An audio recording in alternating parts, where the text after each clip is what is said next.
Okay, children.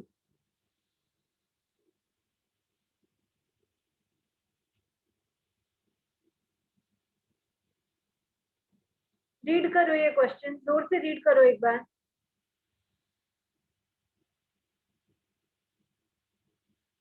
If current ratio is 3:1, सीधा ratio ही दे दिया. Current ratio 3:1. करंट रेशियो का फॉर्मूला क्या होता है? Current ratio is equal to current assets upon current liabilities. तो इसका 3:1 का मतलब क्या है? करंट एसेट्स 3 है तो करंट लायबिलिटीज 1 है. तो करंट रेशियो 3:1 मतलब current ratio 3 is given to you. Okay? If current ratio is 3:1 and quick ratio, that is acid test ratio, is 1.75:1 and current assets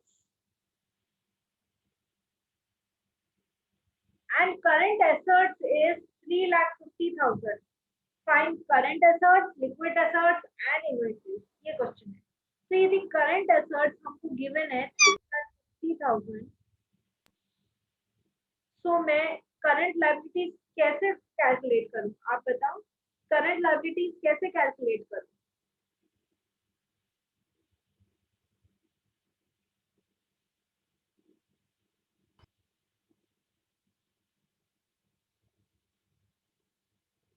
एक minute, there is a small change. Current liabilities given is 3,50,000. Okay, current liabilities given is 3,50,000. इसको वापस लिखती हूँ. I know that current ratio is equal to current assets upon current liabilities.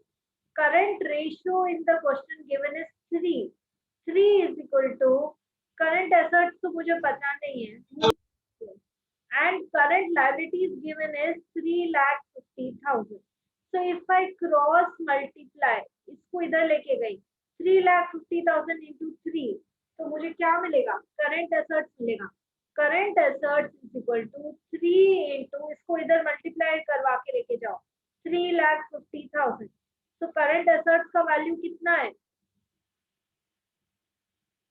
10,50,000 into 3, which is 10,50,000. Current assets is 10,50,000. Now they have given you quick ratio or acid test ratio, which is 1.75 is equal to 1.75. तो quick assets, that is, इसका formula क्या है? Liquid ratio या quick ratio equal to quick assets upon current liabilities. ठीक है, तो quick assets upon current liabilities, तो 1.75. अच्छा, क्विक एसेट्स में क्या करना पड़ता है?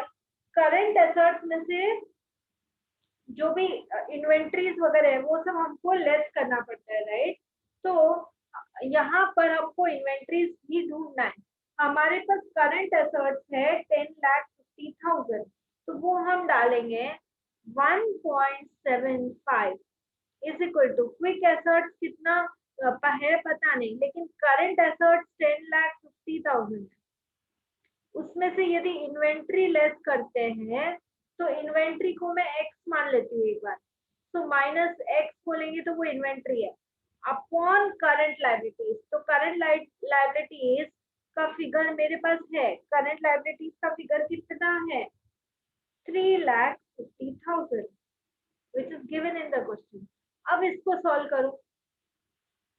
3,50,000 into 1.75 कितना है? बोलो. 6,12,500. हाँ, तो क्रॉस मल्टीप्लाई करने पे ये आया 6,12,500. ठीक है, is equal to 10,50,000 minus X. तो अब यदि एक्स की वैल्यू निकालना है, ये माइनस में है, तो मैं इसको इक्वल टू, ये अभी देखो राइट हैंड साइड में, इक्वल टू के लेफ्ट हैंड साइड में लेके जाती हूँ, तो minus x will turn into plus x. So x is equal to 10,50,000 minus अब ये 6,12,500 क्योंकि प्लस में पड़ा है, उसको इक्वल टू के अपोजिट साइड लेके जाओगी तो माइनस में जाएगा, सो माइनस 6,12,500। एक्स की वैल्यू बोलो कितनी आती है? 10 लाख 4,37,500. रुपीज 4,37,500। एक्स की वैल्यू मिल गई and X is inventory, so inventory या closing stock is equal to 4,37,500। And अब ये जब इन्वेंट्री की वैल्यू मिल चुकी है तो मुझे लिक्विड एसेट्स की value, that is liquid assets या quick assets is equal to 10,50,500 minus inventory, that is 4,37,500। कितना आ रहा है लिक्विड एसेट्स बोलो?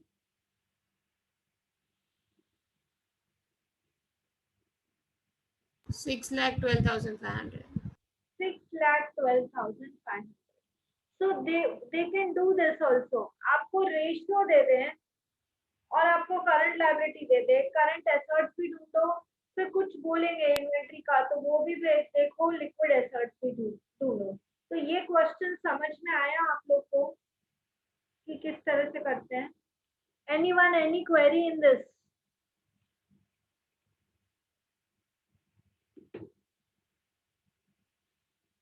किसी को कुछ पूछना है बेटा या मैं आगे जाऊं? अच्छा मैं एक बात पूछती हूँ, वर्किंग कैपिटल का फॉर्मूला क्या होता है? क्या आपको याद है वर्किंग कैपिटल का फॉर्मूला क्या होता है?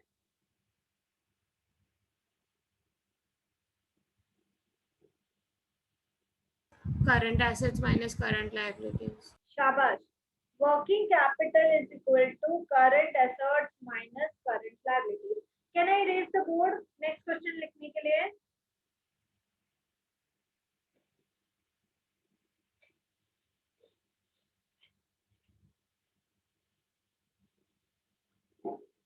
Okay, I'm erasing because no one is saying no. The question is, उन्होंने आपको करंट रेशियो दिया है 3:1। उन्होंने आपको क्विक रेशियो भी दिया है क्वेश्चन में। Quick ratio is 1.2:1। Current ratio दिया, क्विक रेशियो दिया। Then they have given you working capital. Working capital is 1,80,000. And the question is calculate total current assets and inventory. यानी कि आपको इन्वेंट्री क्वेश्चन मार्क है and current assets ही एक question mark. So current ratio 3:1 and working capital 1,80,000। इतना तो पता है current ratio 3:1 है, तो जो भी करंट एसेट्स है वो थ्राइस है करंट लायबिलिटी के। Is this correct? बोलो।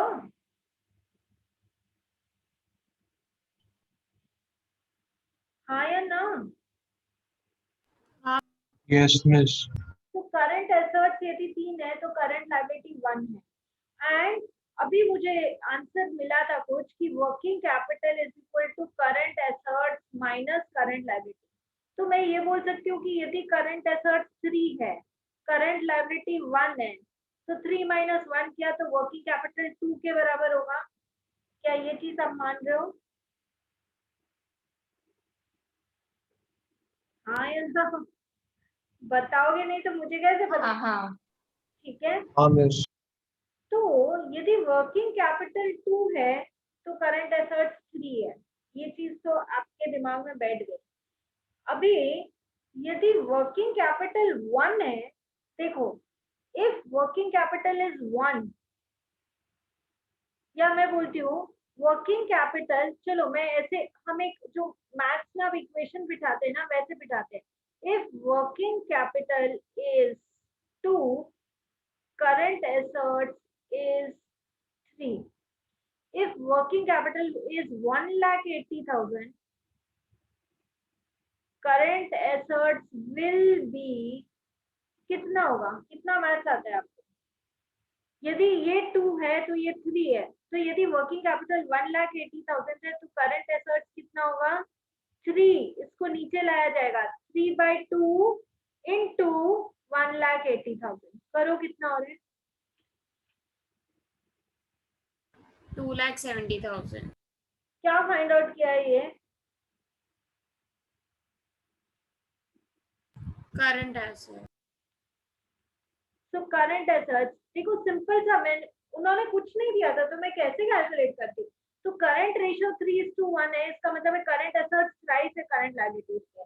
वर्किंग कैपिटल का formula working capital is equal to current assets minus current liabilities. तो 3 - 1 करेंगे क्योंकि ये 3 और 1 है, तो वर्किंग कैपिटल 2 है. तो जब वर्किंग कैपिटल 2 है तो करंट एसेट्स 3 है. तो जब वर्किंग कैपिटल 1,80,000 होगा तो करंट एसेट्स कितना होगा? 3/2 इंटू 1,80,000. मुझे करंट एसेट्स मिल गया 2,70,000.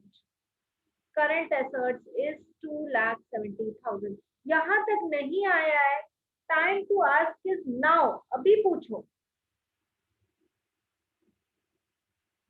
ठीक है, अब इसने मुझसे इन्वेंट्री भी पूछा है.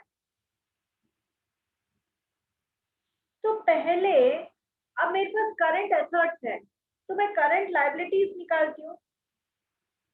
देखो हमारा फॉर्मूला क्या था? फॉर्मूला था working capital is equal to current assets minus current liabilities. Working capital 1,80,000 मेरे पास है, is equal to current assets मैंने ढूंढ लिया है 2,70,000 minus current liability. Current liability कितना होगा? इक्वल टू के उस साइड में लेके जाओ. Current liability equal to 2,70,000 minus 1,80,000, क्योंकि इक्वल टू के राइट हैंड साइड में आया है तो प्लस का माइनस हो गया. कितना है करंट लायबिलिटी?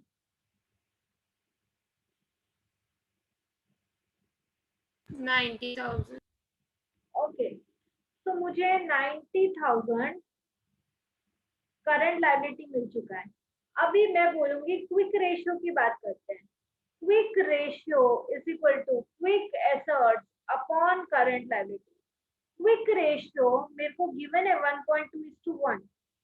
तो यदि मैं बोलूंगी क्विक रेशियो 1.2 है, करंट लायबिलिटीज मैंने 90,000 ढूंढ के रखा है, 90,000 है, तो क्विक एसेट्स ढूंढने में कितना टाइम लगेगा? Quick assets is equal to, इसको मल्टीप्लाई करो 1.2 into 90,000. quick assets is equal to 90,000 into 1.2. How much is it? 1,08,000. यहाँ तक सबको ठीक है?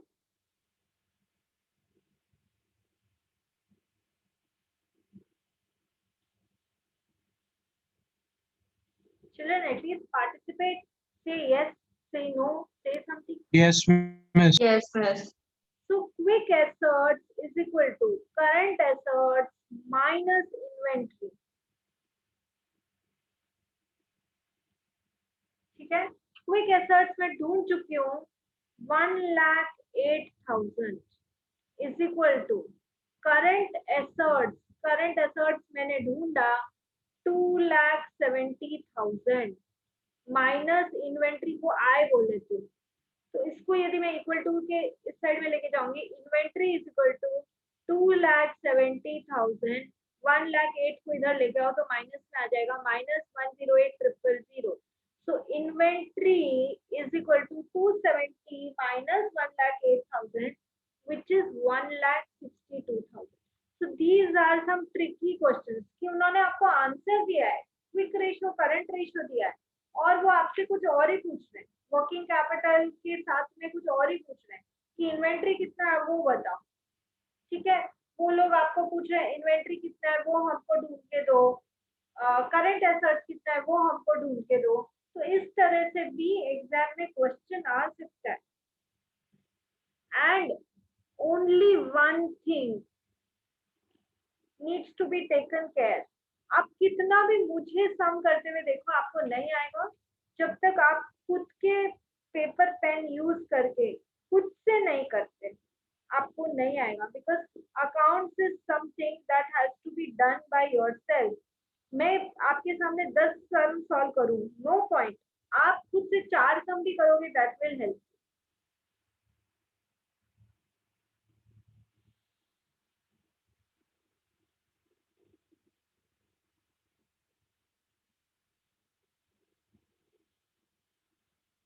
ओके, चलो एक और क्वेश्चन हम ट्रिकी करते हैं, एंड उसके बाद I will be giving you work कि इतना इतना सम्स अब आप ट्राई करो।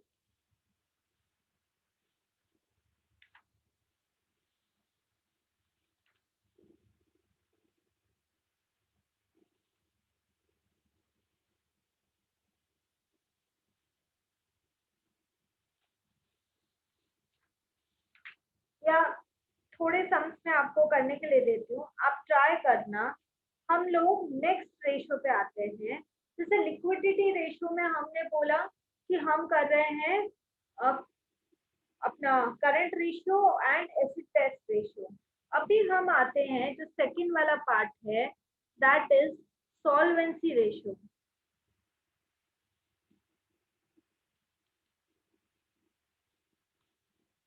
सॉल्वेंसी रेशियो अभी क्या दिखाता है ये solvency ratio? Debt equity ratio की हम बात करेंगे। First we'll talk about debt equity ratio. Debt equity ratio, debt equity ratio का फॉर्मूला क्या है? एक फॉर्मूला होता है डेट अपॉन इक्विटी। इन सबका मीनिंग क्या है मैं समझाऊंगी, एक बार फॉर्मूला लिखो। या फिर हम इसको क्या बोलते हैं, डेट मतलब long term date, short term नहीं होता है। तो डेट का मतलब है लॉन्ग टर्म डेट। इसमें क्या क्या होता है अभी बात करेंगे। Long term debt upon equity में, इक्विटी का दूसरा नाम share holders fund.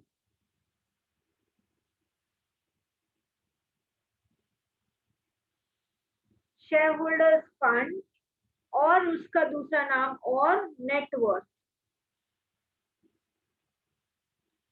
Share holders fund और नेटवर्थ। अभी शेयर होल्डर्स फंड क्या है?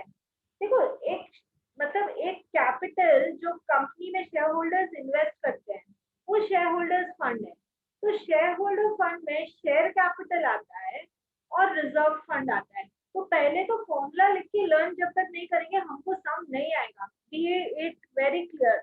यदि आपको इतना इजी नहीं होता है तो आप 3 बार पहले फॉर्मूला लिखो। Share holders fund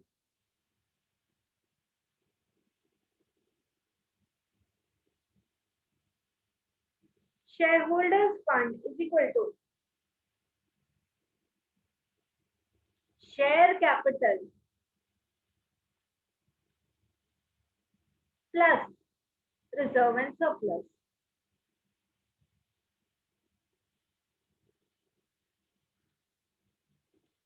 Shareholders fund is equal to share capital plus reserve and surplus. अभी शेयर कैपिटल में क्या क्या आता है? Share capital includes equity share capital as well as preference share capital. Equity share capital and preference share capital.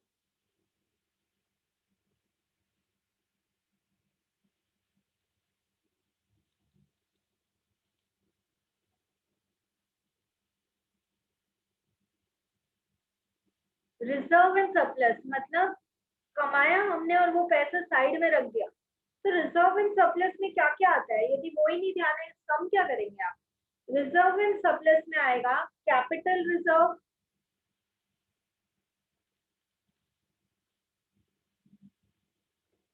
Securities premium reserve. कोई भी पीछे देखो रिजर्व से एंड हो रहा है। Securities premium reserve, securities premium क्या होता है बताया था, यदि 10 रुपए का शेयर 2 रुपए में एक्स्ट्रा लेके प्रीमियम पे बेच रहे हो 12 रुपए पे, तो 2 रुपए प्रीमियम है और 10 रुपए कैपिटल है, तो securities premium reserve, then general reserve,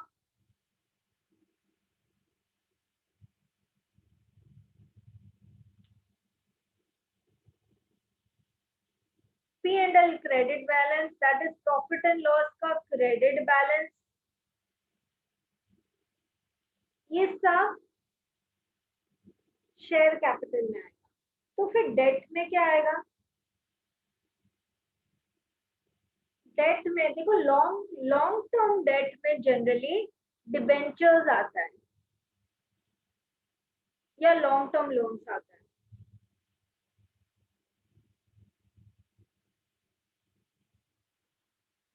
तो जनरल डेट इक्विटी रेशियो कितना होता है?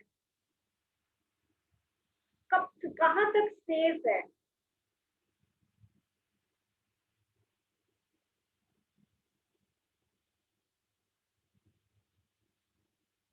देखो, जहां तक सेफ माना जाता है date equity ratio, that is 2:1। इसका मतलब यदि 2 डेट है और 1 इक्विटी है, वहां तक तो ठीक है, चलेगा। लेकिन इससे ज्यादा है यदि, मतलब debt equity ratio 2:1 is considered to be safe. लेकिन if the debt equity ratio is more than that, it shows a rather risky financial position long term में, because यदि ज्यादा पैसा उधार लेके डेट से आया है, आपकी बिजनेस प्रॉफिट करे नहीं करे, टाइमली आउटसाइड वाले डेट को इंटरेस्ट तो पेमेंट करना ही पड़ेगा। So more than this is considered risky. 2:1 is considered safe. Lower than 2:1 provides sufficient protection to the long-term lenders. तो डेट इक्विटी रेशियो का फॉर्मूला डेट अपॉन इक्विटी और long term debt upon share holders funds.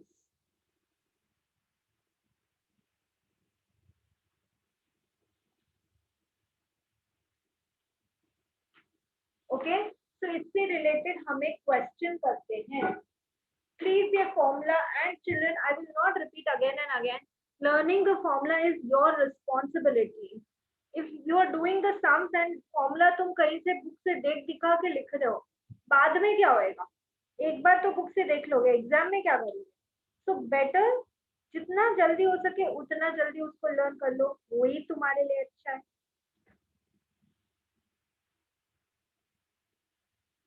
Okay, we are doing a question now.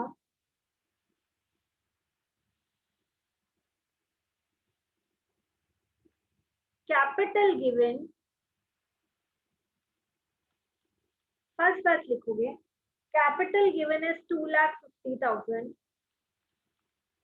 Then reserve and surplus given is 1,10,000. उसके बाद long term borrowing 1,20,000.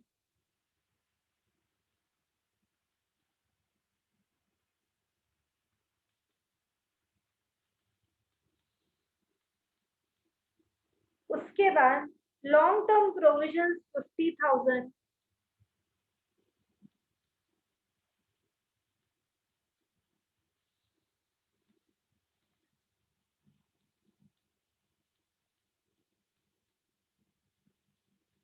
Current liability is 70,000.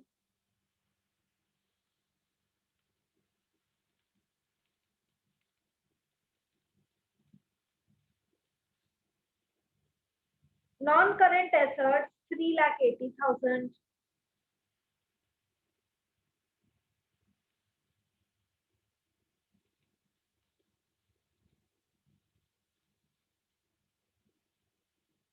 Current assets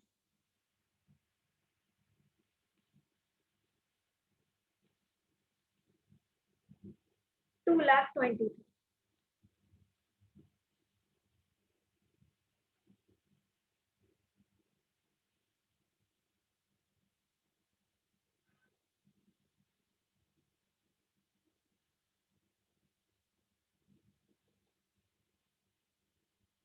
अब find out करो इस पे date equity ratio. Find out children, come on. Date equity ratio.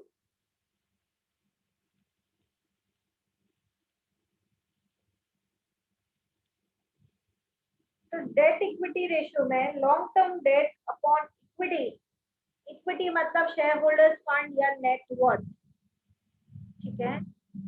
तो debt, date में क्या क्या आता है, मैंने बोला था लॉन्ग टर्म बोरोइंग्स या डिबेंचर्स डेट में आता है, फिर लॉन्ग टर्म प्रोविजंस भी डेट में आता है।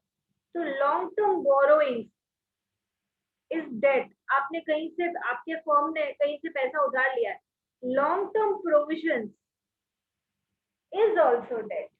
यहाँ पे यदि कोई डिबेंचर दिए होते तो वो भी डेट होता। तो यहाँ पर debt equity ratio is equal to debt या long term debt upon net worth या share holders fund.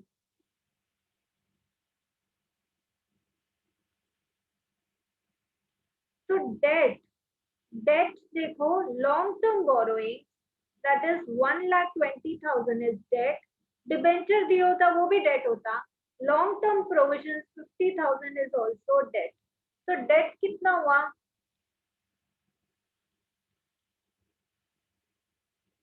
1,70,000। 1,70,000 is your date, ठीक है। उसके बाद हम बात करते हैं शेयर होल्डर्स फंड्स की।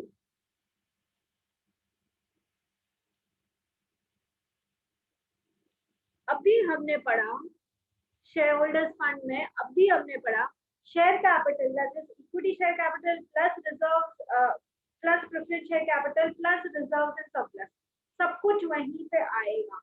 तो शेयर कैपिटल हमको 2,50,000 गिवन है, तो शेयर होल्डर्स फंड में कैपिटल लेंगे 2,50,000 प्लस रिजर्व एंड सरप्लस 1,10,000, ठीक है। तो करंट लायबिलिटीज मतलब नहीं, नॉन करंट एसेट्स मतलब नहीं, करंट एसेट्स मतलब नहीं। कितना होगा, एक और तरीका भी हो सकता है, देखो बैलेंस शीट बनाते हो तभी ये पूरा एसेट साइड है, ये पूरा यहाँ पे कैपिटल आता है, यहाँ पे लायबिलिटी आता है। तो देखो इसने non current assets current assets दोनों दिया है, दैट इज मतलब ये वाला साइड का टोटल कितना होता 3,80,000 प्लस 2,20,000, 3, 4, 5 लाख ये इधर आ रहा था, ठीक है। इसने करंट लायबिलिटीज भी दिया है 70,000, तो लायबिलिटीज में करंट लायबिलिटीज इज 70,000, ठीक है। तो अभी बचा क्या, कैपिटल और long term liabilities that is long term debts. तो 5 लाख में से 70,000 यदि आप लेस करोगे आपको क्या मिलेगा,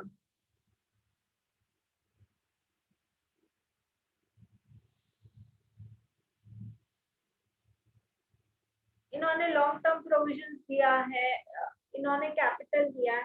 तो मतलब बेसिकली ये पार्ट फाइंड करने का एक ये भी तरीका है, यदि इन्होंने और कुछ नहीं दिया होता एसेट्स में से करंट लायबिलिटीज लेस कर दे तो भी तुम यहाँ पर पहुंच जाते। खैर यहाँ पर मुझे डायरेक्ट है तो मैं सीधा जाती हूँ, share holders fund is equal to 2,50,000 plus 1,10,000, कितना हो रहा है 3,60,000।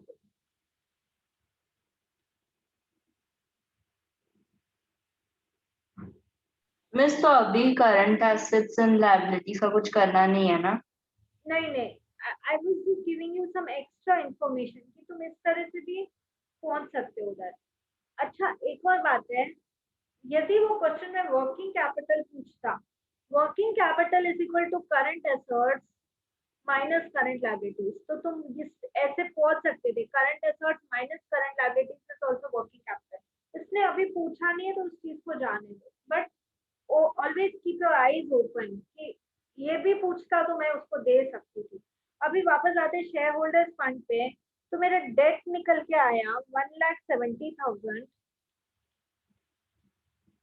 और मेरा नेट वर्थ या शेयर होल्डर्स फंड निकल के आया है 3,60,000, ठीक है। तो मेरा डेट इक्विटी रेशियो कितना आ रहा है, 1,70,000 डिवाइडेड बाय 3,60,000 कितना आ रहा है? 0.47. हाँ, तो इसको भी रेशियो में डालेंगे 0.47 is to 1. अब हम इस चैप्टर को नेक्स्ट क्लास में कंटिन्यू करेंगे. तब तक I know many of you don't have the text book. I will give you pictures, please उसको रेफर करके प्रैक्टिस. मुझे नहीं पता है कि आपको कितना टाइम मिल रहा है, what ever it is, but if you don't practice and you come like this only in the next class, so you will not understand further. तो आप थियोरी सब्जेक्ट को थोड़ा लर्न करना आगे पीछे कर सकते हो. You can't play with accounts, तो वो चीज मत करना. That is my sincere request. Even if you have don't have time to learn theory, आगे पीछे कर लो. अकाउंट्स में मत करना, आपको बाद में आपको ही प्रॉब्लम होगी, टेस्ट में आपको ही नहीं आएगा.